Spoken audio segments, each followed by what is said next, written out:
liyabluwakum ayyukum ahsanu amala. Asyhadu an la ilaha illallah wahdahu la syarikalah al-malikul a'la. Asyhadu anna sayyidana wa nabiyyana Muhammadan nabiyur rasulullah nabiyul mustafa.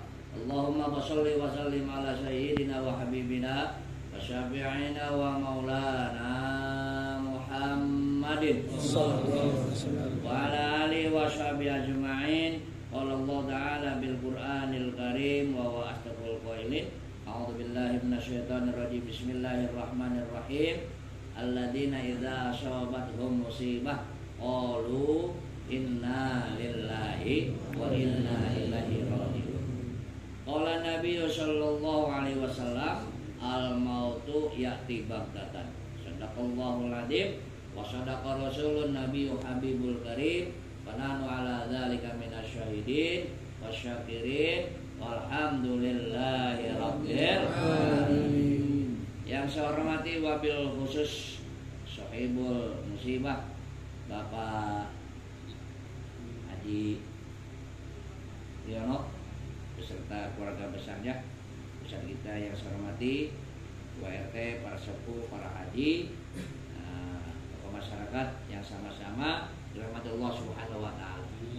Alhamdulillah, puji serta syukur kita panjatkan Allah Subhanahu wa taala yang Maha Ghafur, yang memberikan nikmat kepada kita semuanya, nikmat sehat walafiat, nikmat panjang umur, nikmat iman Islam, sehingga kita dapat berkumpul tentunya dalam acara 40 hari, yaitu Ibu Irianti binti Muhammad Salim Sakti Hasibuan. Semoga almarhumah tentunya amaliyahnya diterima Allah Subhanahu wa taala dan ditempatkan di sisi yang layak bagi Allah Subhanahu wa taala. Kemudian keluarga yang ditinggal tentu ada dalam kesabarannya Allah Subhanahu wa taala. Amin. Ya Allah ya Rabbal alamin. Shalawat dan salam Allah limpahkan kepada baginda Rasul Muhammad sallallahu alaihi wasallam, keluarganya, para sahabatnya serta para pengikutnya. Insyaallah kita semua nanti di yaumil qiyamah tentunya selalu mengharapkan karena syafaat dirinya. Amin.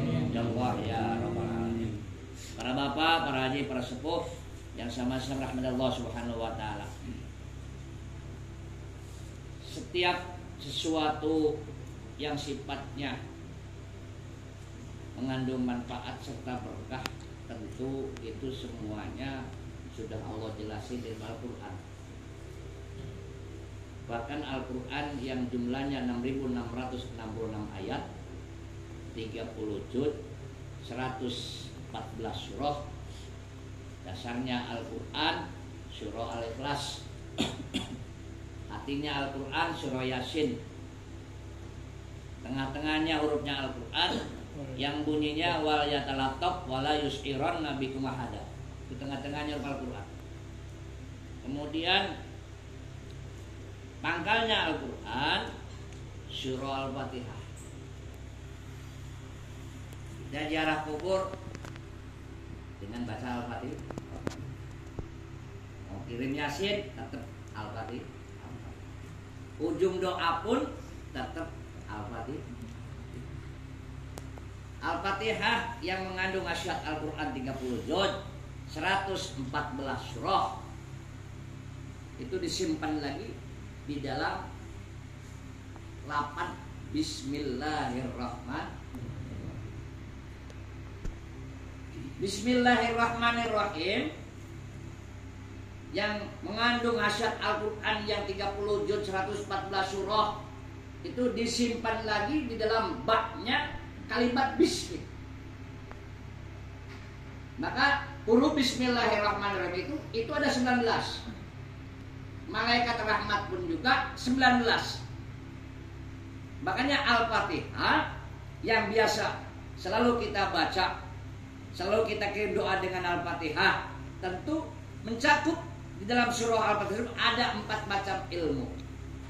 Yang pertama ilmu ilahiyah, ilmu tentang ketauhidan, ilmu tentang keesaannya Allah, ilmu tentang makrifatnya kita sama Allah, ilmu tentang maha tunggalnya Allah, maha esanya Allah. Allah hidupnya bihayatillah bidati ta'ala laisat biruhin. Hidupnya Allah dengan dat Allah, Apabila Allah sudah murka, Allah sudah ghadab, Allah sudah bendu kepada seluruh bangsa dan negara, bahkan dunia pun kagak pandang bulu, kena imbasnya semuanya. Umat Islam pun kena imbasnya, orang Kristiani pun kena imbasnya, orang Yahudi pun kena imbasnya, orang Israel juga kena imbasnya, orang Yahudi kena imbas semuanya. Dengan adanya COVID-19, kena imbasnya semua. Nah, kita selaku orang yang beriman kepada Allah Subhanahu wa taala mesti benar-benar kenal sama Allah tuh. Jangan hanya sekedar kita lisannya tok saja kita kenal sama Allah. Banyak orang Islam yang kenal sama Allah dengan lisannya, oh saya merasa iba, merasa kasihan warga istilahnya Muslim Palestina, tapi kagak pernah donasi. Betul? Kagak pernah bantu. Benar ya. Ya memang benar begitu, begitu. Mestinya kita iba. Wah, ada hartanya kita bantu. Biasa kan biasa tuh langsung tes. Enggak ada hartanya. Dengan doa. Ya kan? Dengan doa kita. Enggak dengan doanya, mesti kita tawakal, mesti kita qarab, mesti dekat sama Allah Subhanahu wa taala. Makanya kenal sama Allah, mesti lisan yang kenal sama Allah, qalbun pun mesti kenal sama Allah. Kalau kita kenal sama Allah hanya lisan tok saja, buktinya mereka sebodoh kain, masa bodoh aja. Tipunya begitu. Tapi kalau kita kenal sama Allah, lisannya kenal sama Allah, qalbunnya kenal sama Allah, tentu akan merasa iba. Dengan doanya, ya Allah, Allahumma mufsiduna fil ardi Israel bila'natillah. Kan begitu doanya. Jadi orang-orang Israel yang ada di muka bumi ini tetap dilaknat sama Allah Subhanahu wa taala. Wa hafizuna muslimin fi Palestina, ya Allah. Kan begitu. Orang muslim yang bisa supaya dijaga. Kan begitu doanya. Dengan urut dan sifat. Kan mesti kita benar-benar kenal sama Allahnya. Kenal dengan lisan juga kita kenal. Dengan qalbun kita kenal, dengan seluruh anggota pun kita kenal sama Allah Subhanahu wa taala. Kalau sudah kenal begitu, nikmat kita hidup. Tapi kalau misalnya kita hanya kenal sama Allah, buktinya banyak benar penjahat-penjahat. Korupsi masih ada. Betul? Iya kan? Kadang-kadang main kelompok-kelompokan. Ada transaksi narkoba di lapas. Main kartu KP sama duitan. Ya kan? Kambol tertik-tertik sama duitan. Udah banyak benar. Miras sudah di mana-mana. Ya kan? Nah ini istilahnya benar-benar mereka kenal sama Allah, hanya lisan saja. Seluruh anggota pun, qalbun pun kagak kenal sama Allah. Padahal qul inna sholati wa nusuki wa mahyaya wa mamati lillahi rabbil alamin. Qul inna sholati, katakan wahai Muhammad, inna sholati, sesungguhnya salatku wa nusuki dan ibadahku, wa mahyaya dan hidupku, wa mamati dan matiku, lillahi rabbil, semuanya buat Allah azza wajalla, semuanya buat Allah. Jangankan hidupnya, jangankan matinya, hidupnya aja buat Allah. Maka kalau tauhidnya kita mantap sama Allah, marifatnya kita mantap sama Allah, semuanya enggak ada takut, semuanya dengan kehendaknya Allah Subhanahu wa taala. Semakin kita banyak berdoa sama Allah, COVID semakin jauh. Semakin kita ragu dengan adanya COVID, semakin dekat COVID sama kita. Kan begitu. Makanya mesti mantap. Mesti benar-benar kenal sama Allah. Langsung lisannya kenal sama Allah, qalbun pun mesti kenal sama Allah. Ya kan? Merasa kita misalnya rasa gelisah, kita zikir sama Allah Subhanahu wa taala. Enggak mesti kita baca Al-Quran, zikir tuh. Kita baca tasbih subhanallah walhamdulillah wala ilaha illallah wallahu akbar. Baca sholawat, ya kan? Ambil jaga warung misalnya, baca sholawat artinya sallallahu alaihi Muhammad. Man shalla alayya wahidan sallallahu alaihi asra. Barang siapa yang membaca sholawat 1 kali sallallahu ala Muhammad, Allah jawab kasihnya dengan 10 kebaikan. Kalau kita 10 mi'atah 100. Kalau sudah 100 alfah 1000. Kalau kita baca sholawat 1000 udah berapa? Allah aja baca sholawat.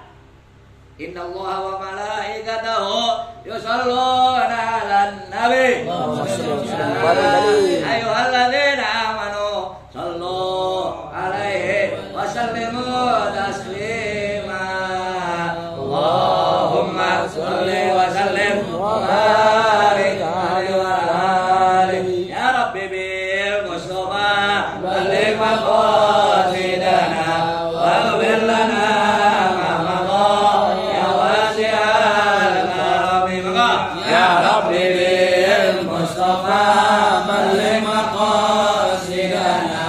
واغفر لنا ما مضى يا واسع الكرم وحبيب الذي ترجى شفاعته لكل حول من الأهوال مقتحم يا ربي بالمصطفى بلغ مقاصدنا واغفر لنا ما مضى يا واسع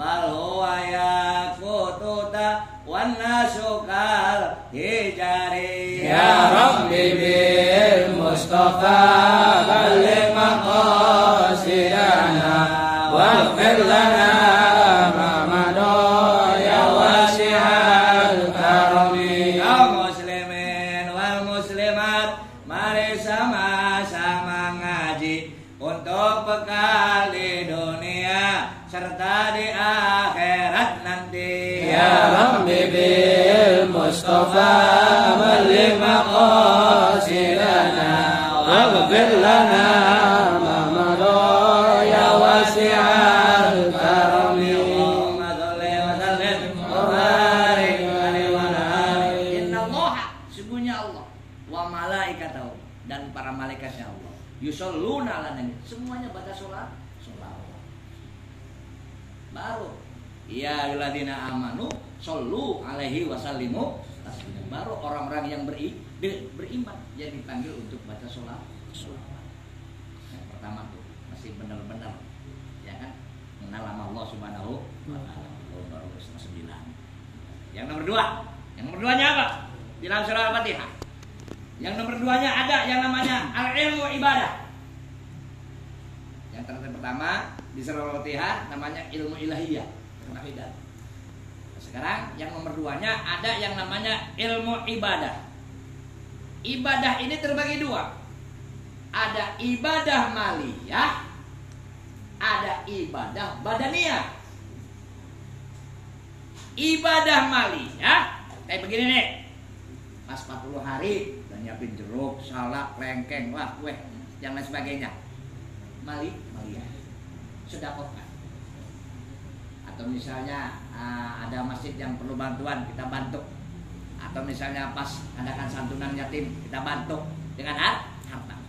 Maliyah. Ada ibadah badaniyah. Ibadah badaniyah adalah ibadah seluruh anggota kita untuk melaksanakan imtithalu awamirillah wajtinabu nawahihi. Melaksanakan segala apa yang diperintah Allah dan menjauhi segala apa yang dilarang sama Allah Subhanahu wa taala. Terutama ibadah sholat fardu yang 5 waktu. Itu wajib. Banyak duit wajib sholat. Sakit wajib sholat. Lagi dihias pengantin tetap wajib sholat. Lagi pergian kemanapun tetap wajib sholat. Lagi misalnya meriang sakit gigi tetap wajib sholat. Wajib sholat.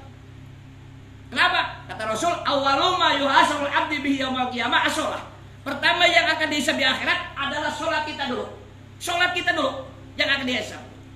Makanya Allah ancam dalam Al-Quran surah Al-A'raf, Bismillahirrahmanirrahim, wa laqad dara'na li jahannama katsiran minal jinni wal ins lahum qulubun la yafqahuna biha wa lahum a'yunun la yubsiruna biha wa lahum adhanun la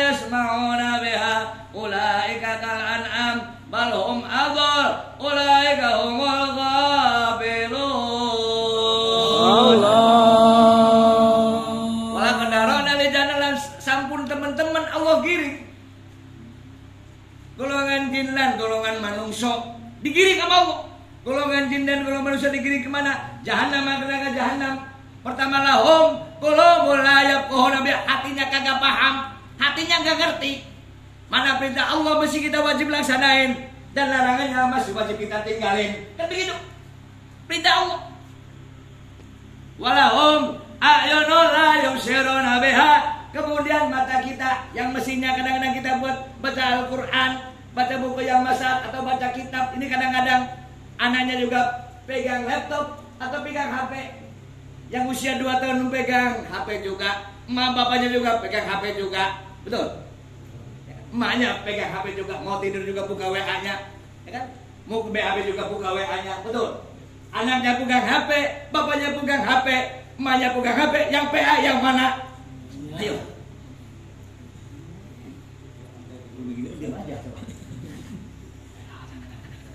Masya Allah.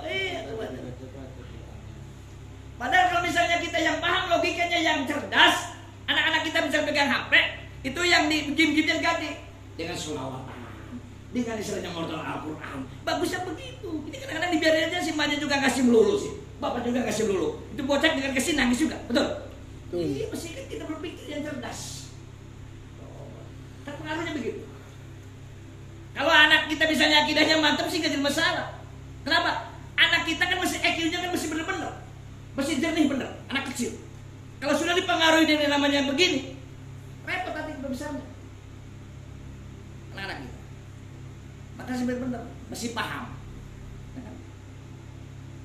Makanya kita buat ibadah. Walahum adanul la yasma'una biha. Kemudian telinga kita mesti dengerin nasihatnya orang tua kita, guru-guru kita. Nasihatin, saja di sini arahnya dengerin. Orang tua kita kasih nasihat bagus, ambil. Guru kita nasihatnya bagus, ambil. Kalau misalnya hatinya kagak paham, matanya tidak mau ibadah, kemudian telinganya tidak mau dengerin nasihatnya orang tua kita, guru kita, ulaika kal an'am, mereka tersebut seperti binatang, balhum adall, bahkan lebih sesat lagi daripada binatang. Kenapa demikian? Seorang cendekia barat namanya Michael Hutch, ini orang Amerika, yang ngarang buku 100 tokoh yang berpengaruh dalam masyarakat. Yang pertamanya tetap baginda Rasul Muhammad Sallallahu Alaihi Wasallam, Nabi Allah Isa Alaihissalam, kemudian ada Nabi Musa Alaihissalam, ada Hitler, ada Ramses, ada lagi Siddhartha Gautama, ada Mahatma Gandhi, ada masuk di buku tersebut. Termasuk Darwin juga masuk di situ. Darwin jelaskan dalam buku tersebut bahwa manusia itu berasal daripada monyet. Kata Darwin, saya mau nanya, monyet makan tidak Pak? Makan. Monyet sholat tidak? Tidak. Kalau Bapak hanya makan saja, tidak sholat, berarti sama dengan monyet. Ulaika kal an'am, seperti binatang. Cuma dalam tafsir Munir karena saya Muhammad dan Al-Jawi Al-Bantabni kagak jelaskan. Mesti pintar-pintarnya kiai, pintar-pintarnya ulama nalarnya bagaimana, yang mirip-mirip seperti kayak manusia tersebut, kan begitu. Mesti pandai nalarnya. Kemudian juga kalau misalnya bapaknya sholat, istri bapak kagak sholat, berarti bapak tidur sama monyet. Nggak ngeri kalau begitu. Ini Al-Quran, Al-Arab, ancaman. Kemudian kalau misalnya bapaknya kagak sholat, emaknya kagak sholat, anak yang udah balik kagak sholat, itu rumah isinya monyet. Bapaknya sholat, emaknya sholat, anak udah balik kagak sholat, berarti emak bapak miara monyet. Bapak monyet. Ulaika kal an'am. Bahkan Allah sudah jelaskan lagi, balhum adall, bahkan lebih sesat lagi daripada binatang. Lebih sesat lagi. Makanya wajib untuk melaksanakan ibadah sholat fardu yang 5 waktu. Rukun sholatnya yang pakai 13 monggo, mau pakai 17 silakan. Yang pakai misalnya 19 silahkan. Yang pakai misalnya 21, 23, 25, 27 sampai 29 rukun sholat tuh silahkan. Kalau misalnya saya biasa ngajarkan sama santri pondok tuh biasanya pakai yang nadomanya 13 tapi jumlahnya dengan 17. Rukun sholat itu ada 13. Satu niat, dua takbiratul ihram. Yang ketiga membaca Al-Fatihah. Yang keempat ruku. 5 tumaninah. Allahumma sholli ala Muhammadin wa ala ali sayyidina Muhammadin. Allahumma sholli ala Muhammadin wa ala ali sayyidina Muhammadin. Keenam i'tidal dan tumaninah. Yang ketujuh sujud, 8 tumaninah. Ke-9 duduk antara 2 sujud, 10 tumaninah. Duduk antara 2 sujud. Allahumma sholli ala Muhammadin wa ala ali sayyidina Muhammadin. Allahumma sholli ala Muhammadin wa ala ali sayyidina Muhammadin. Ke-11 membaca sholawat Nabi. 12 membaca tasyahud akhir. Yang ke-13 membaca salam sempurna rukun sholat semuanya. Allahumma sholli ala Muhammadin wa ala ali sayyidina Muhammadin. Allahumma sholli ala Muhammadin wa ala ali sayyidina Muhammadin.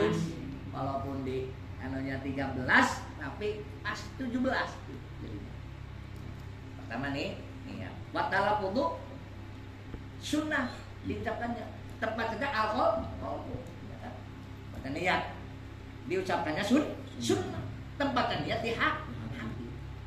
Takbiratul ihram, diangkat kedua tangannya, sunnah, angkat kedua tangan. Kalimatnya Allahu Akbar. Kalimatnya, kita mau ngomong Jawa, diganti bae dia. Allah sih gede. Kagak sah. Kita mau orang Sunda, Allah anu agung. Kagak sah. Kita mau orang Sumatera, Allah nan gadang. Tetap Allahu Akbar. Umpamanya misalnya, biar Allah tuh misalnya Rahman Rahim sama kita. Allahur Rahmanur Rahim Akbar. Kagak sah, tetap Allahu Akbar.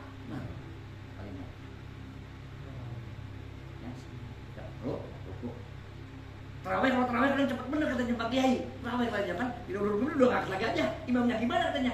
Kalau pas posisi waktu pelaksanaan ibadah sholat terawih, bacaannya di mana ruku cukup tasbihnya sekali. Subhana rabbiyal azim wa bihamdi. Sunnahnya 3 kali. Pas sujud, subhana rabbiyal a'la wa bihamdi. Ancah. Daripada kita 3 kali. Subhanallah. Imam gagal. Di saat misalnya imam sudah mulai ghairil maghdubi alaihim waladhdallin, baru kita baca Fatihah.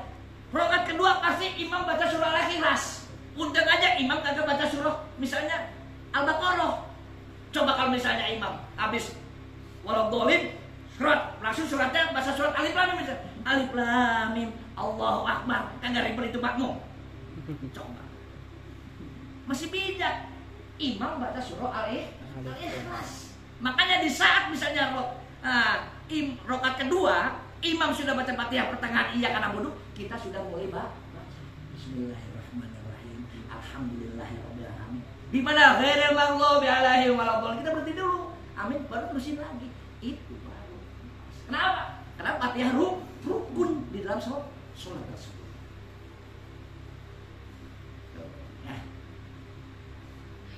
Terus kan? Baru berdua deh, lanjut kan? Lanjut. Orang belum sampai tutup rapat. Bisa aja pakai itu tanda aja, itu tanda. Ya. Itu yang nomor 2. Ibadah. Penting ibadah, ya kan? Ajak anak-anak kita yang berapa lagi kan? Ibadah. Yang nomor 3-nya ada apa? Al-ilmu tahmilul akhlak. Ilmu tentang kesempurnaannya akhlak. Yang memperhatikannya. Nih. Nah, katakan ini krisis moral benar. Ya kan? Walaupun misalnya pendidikan kurikulumnya kita pakai K13 agama 3 jam dalam seminggu tetap masih kurang. Apalagi misalnya agama ditiadakan, repot lagi aja urusannya.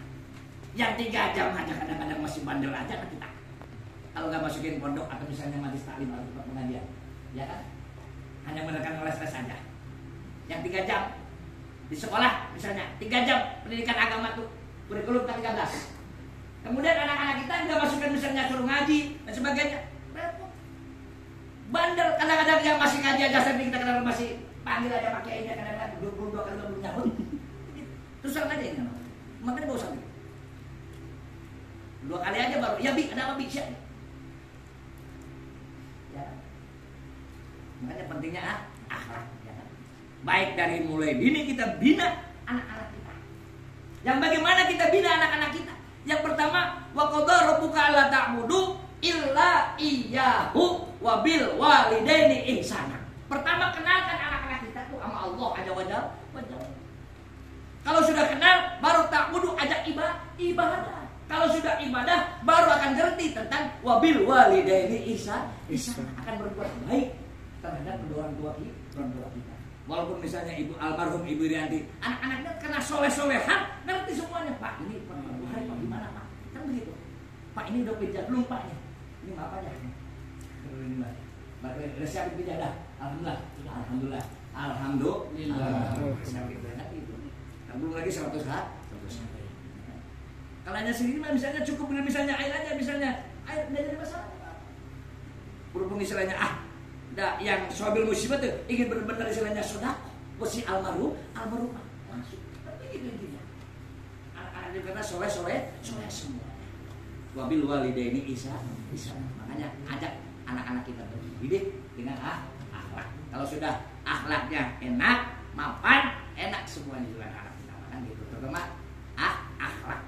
Innama bu'istu litammima makarimal akhlak. Semuanya bagi Rasul pun diutus ke muka bumi untuk menyempurnakan akhlak manusia. Yang tadinya kagak idap ngaji supaya idap ngaji akhlak manusia itu. Yang biasa main kartu gapleh agak dikurangin kan begitu. Yang biasanya kayak botol tiap minggu bisa 1 botol agak setengah botol kan begitu. Yang biasanya korupsinya banyak agak dikurangin kan begitu. Perubahan akhlak namanya akhlak kan begitu berubah akhlak tuh. Ya kan? Yang biasanya kerambul baca kerambul agak malu dah bener kerambul dulu rambut udah pada ubah kan begitu. Berubah ya kan? Tuh yang nomor 3 yang terakhir dalam surah Al-Fatihah apa? Yang terakhir tentang ilmu kisos. Kalau di kita memang ilmunya kita menghukumnya hukum karena Pancasila ya kan? Nggak bisa. Kalau di Arab kalau sudah mencuri pasti akan dipotong. Kalau nggak misalnya utuh tangannya biasanya kiri dulu, kiri potong. Dia mencuri lagi langsung ininya. Kalau dia masih tetap agak mau, dia langsung naik ke setengahnya sikut. Jarang. Ya kalau sudah sikut, habisin langsung terus. Malaysia sama. Kalau di kita kagak bisa, ya kan? Kalau mencuri begitu banyak benar. Perlahan buntung ya kan ya? Iya banyak, banyak pernah di pedang saja kalau gitu banyak. Hukum qisas itu berlaku di negara Islam, gitu ya kan? Yang sudah benar-benar istilahnya hukum ranjam semuanya itu berlaku di negara-negara Islam kayak misalnya di Mesir, di Arab Saudi, di Syria semuanya sudah berlaku, termasuk Malaysia negara kita. Itu hukum Islamnya sudah berlaku. Kalau di kita mau, kalau di Malaysia bawa narkoba aja langsung tembak. Kalau kita kagak. Ya kan diamanin dulu dan gimana kan begitu betul di Malaysia langsung tembak. Nanti kita belum berani begitu tuh ribet banyak prosesnya. Kalau kita mah kalau Pak Yai setuju narkoba langsung jeplak sudah orang neglok setuju begitu kita mah cuman proses semuanya ya kan karena kita negaranya bukan begitu negara demokrasi dengan hukum Pancasila semuanya ada atur. Namun aturan tersebut tetap yang pertama atau tetap kita kembali kepada Al-Quran dan Al-Hadis. Itulah yang sudah diwasiatkan bagi Rasul Muhammad sallallahu alaihi wasallam. Fikum amrayni ini tasatun bi'ima lan tadillu abada kitabullah wa sunnah Rasulullah sallallahu alaihi wasallam. Kami wasiatkan dua perkara ini. Kalau dua perkara teguh sama umatku, insya Allah umatku tidak dosa. Yang pertama Al-Quran, yang keduanya as-sunnah. Dan mudah-mudahan almarhumah Ibu Irianti binti Muhammad Salim Syarki Asirwan tentunya amal yang diterima Allah Subhanahu wa taala dan doanya bagi Allah Subhanahu wa taala dengan berkahnya umul kitab al